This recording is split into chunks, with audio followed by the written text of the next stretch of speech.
han sonado bastante y que hoy en día, en las últimas semanas, se viene discutiendo cuántos grupos radicales, extremistas hay en la frontera con México, en Estados Unidos. Se habla de estas propuestas que son extremistas. ¿Qué hacer?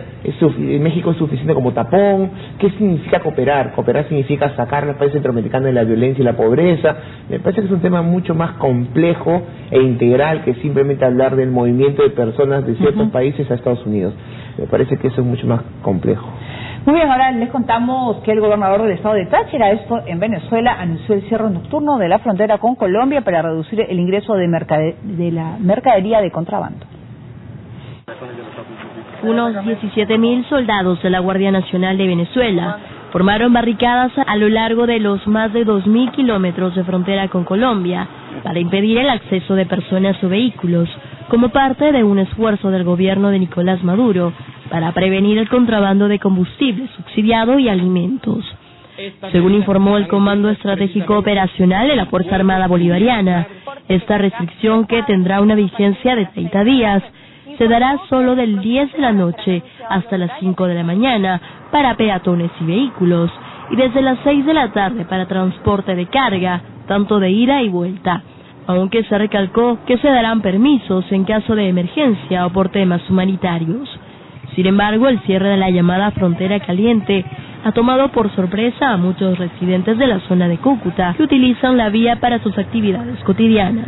Se toman la atribución de decir que es para frenar el contrabando, sabiendo que el contrabando no es por el puente, el contrabando es por las aguas del río Arauca. Que vine a traer una niña al hospital aquí a Arauca y ahora que voy a pasar para allá, pues mire, no tengo ni a dónde quedarme aquí, ni familia por aquí ni nada, entonces me perjudica bastante porque nosotros no estamos pasando contrabando, lo que llevo una mochila.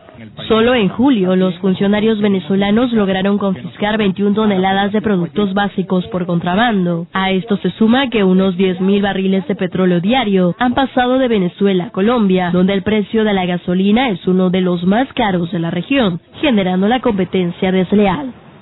Durante la cumbre presidencial de Cartagena, realizada el pasado 1 de agosto, los mandatarios de Venezuela, Nicolás Maduro, y de Colombia, Juan Manuel Santos, acordaron un cierre fronterizo, medida que será evaluada por ambos flancos para actuar contra las mafias que dirigen actos ilícitos. Bien, y hablando de Colombia, la FARC han ratificado su rechazo al marco legal para la paz que llama a regular su inserción en la vida civil y política de Colombia. A pesar de ser uno de los temas más difíciles de todo el proceso de diálogo de paz y el que más preocupa a la población civil, tanto el gobierno como las FARC no logran llegar a un acuerdo. En una conferencia de prensa, el jefe de la delegación de las FARC, Iván Márquez, arremetió contra el denominado Marco Legal para la Paz, el instrumento jurídico que fue ratificado por el máximo tribunal constitucional del país sudamericano. Dicha norma tiene el propósito de regular la inserción en la vida civil y política de los miembros de la guerrilla colombiana luego de una eventual desmovilización. En palabras del guerrillero, esta ley se inclina a favor de un lado de la mesa de negociaciones, ya que presenta a la guerrilla como la única victimaria del conflicto colombiano. Que se aplique de manera exclusiva y excluyente el tan manido marco jurídico y la justicia transicional a los integrantes de los grupos armados organizados al margen de la ley, es pretender que quienes buscamos la paz desde nuestra razón de vida e historia, tras hacer uso del derecho a la rebelión, demos luz verde a la ciencia del derecho como ficción para que una de las partes de la mesa de La Habana pueda ser carne de cañón. Recalcó que quitarle la posibilidad de participar en política a sus dirigentes es un tema que no están dispuestos a aceptar. En dicha norma constitucional, se asegura que el Congreso de la República decidirá cuáles son los delitos conexos al delito político, exceptuando los delitos de lesa humanidad y el genocidio, ya que quienes hayan cometido este tipo de crímenes no podrán participar en política. Muy bien, pero también hay un mensaje contradictorio pues de la guerrilla, que las FARC piden dejar detrás el odio y sin embargo hay una ofensiva militar y matan a uno del ejército. ¿Cómo entender eso? O sea, ¿realmente quiere la paz? Sí, pero como hemos dicho nosotros, esta es una negociación bastante sui generis, que se da pues en un contexto donde continúa el enfrentamiento armado. Es muy sui generis Es raro ver una negociación donde dos partes estén comprometidas porque han demostrado cierto nivel de compromiso, de acuerdos ya logrados, exacto, pero al mismo tiempo hay enfrentamientos que de alguna manera minan de cierto tiempo en tiempo pues la negociación. Ahora, lo que estamos viendo ahora en este contexto, en este momento, es básicamente un reclamo de los que negocian parte de la FARC de desconocer estas normas que salieron hace un par de años justamente por el Congreso colombiano para facilitar las negociaciones, que justamente hablaban, por ejemplo, de participación política de la FARC.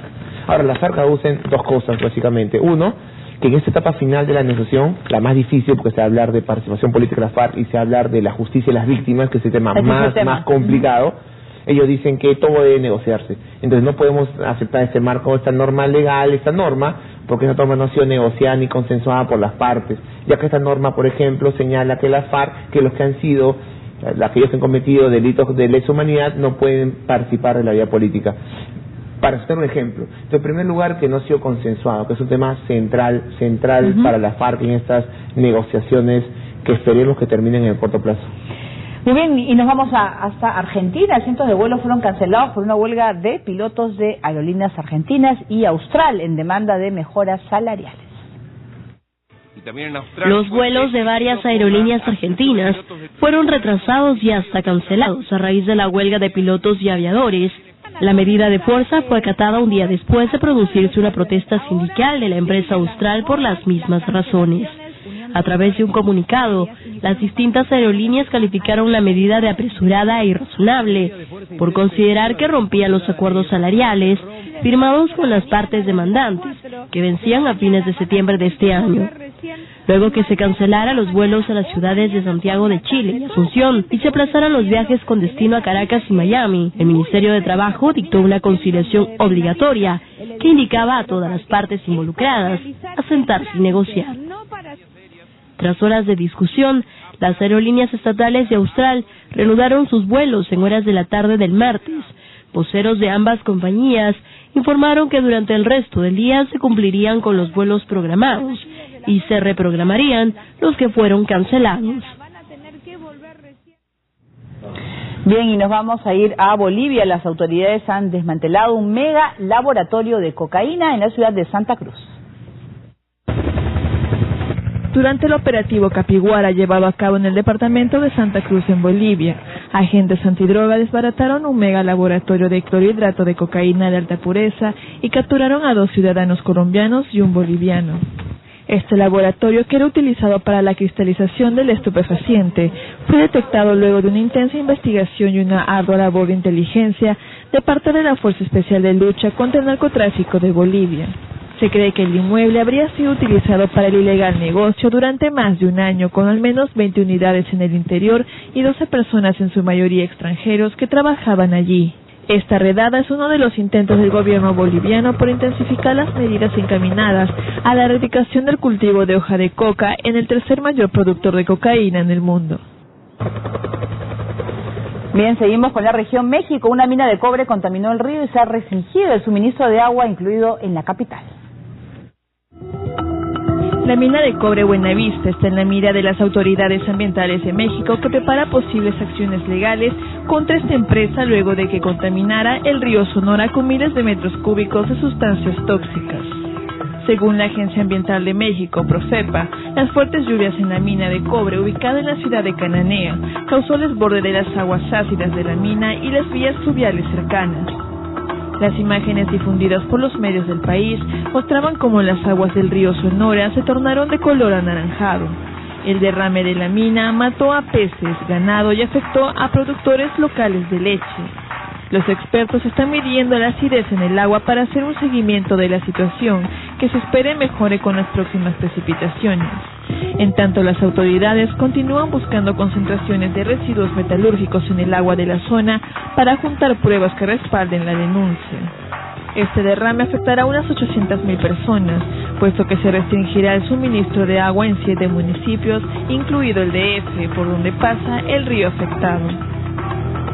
Muy bien, y les contamos que hoy en Ecuador un fuerte sismo causó el pánico en ese país, reportando 2 fallecidos y 8 heridos. Se trata de un temblor de 5,1 grados que forzó la evacuación de edificios en Quito, donde se ha informado también que hay 3 personas atrapadas. La Secretaría de Gestión de Riesgos ha señalado que hay deslizamiento de tierra generados por este sismo que afectó a la capital y sus alrededores.